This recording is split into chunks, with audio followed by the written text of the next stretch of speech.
como católicos, no solamente que podemos, sino que debemos ser ecologistas, debemos amar a la creación porque es obra de Dios, ¿no? Correcto. Tomamos el mismo Génesis, vemos que si bien Dios cada día que termina, dice que ha visto que esto es bueno, ¿no? Toda la creación es buena. El día en que, tú sabes, crea al ser humano, dice que esto es muy bueno. O sea, el ser humano es un plus. Sí, Y desde ese punto de vista, ni siquiera...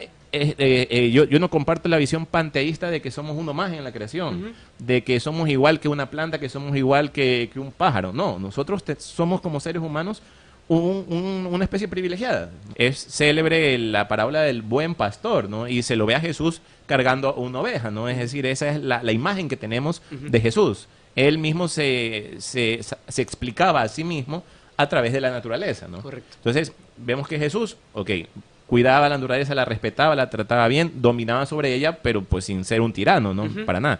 ¿No? Luego tenemos otro emblemático, digamos, ecologista que le dicen San Francisco de Asís, ¿no? Y dentro de ese misticismo que tenía, pues también tenía un contacto íntimo con la naturaleza y él le predicaba a la naturaleza, ¿no? Esa era una cosa, digamos, súper llamativa. Él le predicaba a los pájaros, le predicaba al lobo, convirtió un lobo, ¿no?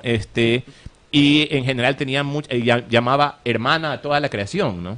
Juan Pablo II fue el que más énfasis le puso a desarrollar el tema ecológico dentro de la iglesia, ¿no? De hecho, él sacó el concepto de vocación ecológica. Él es el primer papa que utiliza esa palabra, ¿no?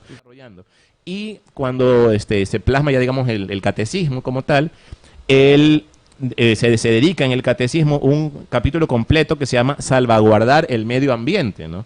Es decir, eso ya está desde el 2004. Entonces, no es una novedad del Papa Francisco, digamos, que lo que él le quiere llamar pecado ecológico, ¿no? Esto ya está desde el 2004 y desde siempre. Si tú atentas contra la naturaleza, estás incumpliendo los mandamientos. Correcto. Si tú contaminas, estás incumpliendo los mandamientos. Porque finalmente estás lastimándote a ti o a tu hermano o a la creación, ¿no? Entonces, siempre ha sido pecado. El Papa Benedicto, de hecho, aparte de que habló en sus propios discursos, exhortaciones de temas ecológicos ya específicamente, también hizo en la práctica un montón de reformas, estructurales en el Vaticano. Él comenzó a poner paneles solares, a utilizar ahorradores de agua.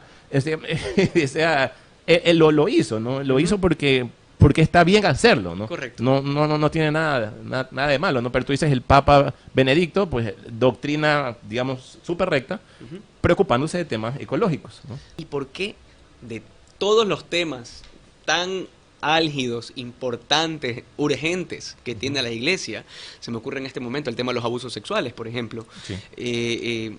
el tema doctrinal incluso, ¿por qué de tantos temas se escogió la Amazonía? La Amazonía tiene algunas particularidades.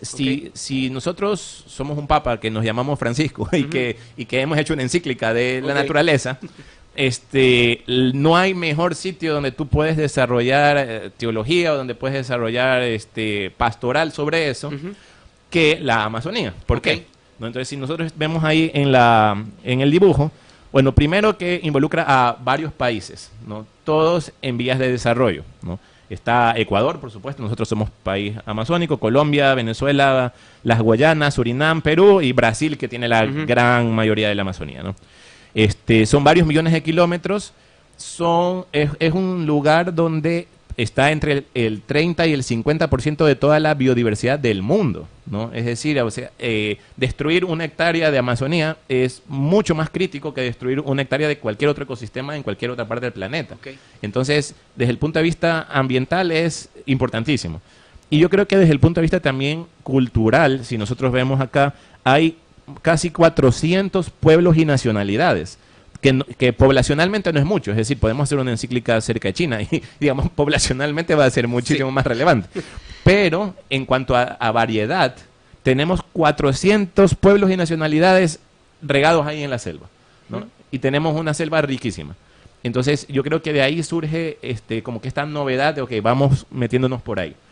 Pues bien, ahora el Papa ha sacado esta exhortación apostólica que es básicamente el documento que sigue a cualquier sínodo que se hace, siempre viene una exhortación apostólica. Y esta, el Papa ha decidido que se llame Querida Amazonía, que de hecho es la primera exhortación que yo escucho que tiene un título en español. Correcto. En junio de 2018, es decir, ya hace casi 2 años, se hizo el documento preparatorio, ¿no? Ok. Y eso es bastante importante tomarlo en cuenta porque básicamente lo que decía es, ok, vamos a reflexionar acerca de un montón de temas. Había al final una serie de preguntas, ¿no? Por ejemplo, ¿cómo debería ser la nueva evangelización de la Amazonía?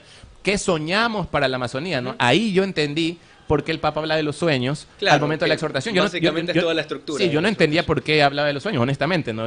Pero Pensé cuando... que era una especie de, Sí, de refraseo de Martin Luther King, ¿no? sí, sí. Un año después, después de consultar como a 90.000 personas de toda la Amazonía, ¿no? A gente religiosa, a gente, digamos, de los indígenas, se llega al Instrumentum Laboris, ¿no? Que, si tú me corriges si estoy mal, es básicamente el libro de trabajo para el Sí, sínodo, ¿no? es básicamente el borrador que van a reestructurar, a coger, a poner y modificar hasta que llegue ese documento, digamos. Ok, entonces tenemos este como borrador que tú dices, ¿no? Y sobre eso vamos a sentarnos en el sínodo y vamos a reflexionar. Ok. Una vez que pasan, creo que fueron 21 días de sínodo, sale el documento final, ¿no? Y el documento final, pues, este es octubre de 2019, ya hace pocos meses, que se llamaba Amazonía, Nuevos Caminos para la Iglesia y para una Ecología Integral, ¿no? Finalmente, el Papa Francisco saca su exhortación apostólica post-sinodal, ¿no? Querida Amazonía. Y no trata nada de eso, ¿no? O lo trata muy poquito, ¿no? Él se dedica a soñar, ¿no? Entonces, es una cosa que deja un poco perplejo a la gente porque los que, digamos, la parte capaz más ideologizada de la iglesia, que quería que el Papa finalmente se pronuncie por que los sacerdotes se puedan casados, casar, y por las diaconisas, diaconisas y por todo esto. lo que se les ocurría, ven en el Papa como un fracaso, una traición. Y por otro lado, pues tú tienes a la gente que brinca en un pie de algarabía porque finalmente eso no se aprobó, ¿no? Yo estoy entre ese Entre esos que sector. estás brincando en un pie, me imagino. No. Y yo creo que en medio estamos los que nos interesa la Amazonía, ¿me explico? Bueno, porque a mí lo que me interesaba era saber qué vamos a hacer con la Amazonía, ¿no? El Papa, si nosotros vemos ahí un poco en la estructura, esboza 4 grandes sueños, ¿no? Esboza un sueño social, un sueño cultural, un sueño ecológico y un sueño eclesial, ¿no? Lo que el Papa dice es, el documento final ya está ahí puesto, yo recomiendo que lo lean, y no solamente que lo lean, porque Que lo lean todo. Sí, que lo lean todo, que lo lean Sí. íntegramente. Yo no voy a repetir, yo no voy a citar, ¿no? Él se dedica a soñar, pero digamos donde le mete un poquito de preocupación a la gente es en el punto 4 que dice: Dios quiera que toda la iglesia se deje enriquecer e interpelar por este trabajo, que los pastores consagrados, consagradas y fieles laicos de la Amazonía se empeñen en su aplicación y que pueda inspirar de algún modo a todas las personas de buena voluntad. Entonces, ahí dice la gente, ahí está la filtración. Mi duda es porque el summa causai o buen vivir, sobre todo, es un término de los Andes, de los indígenas de los Andes.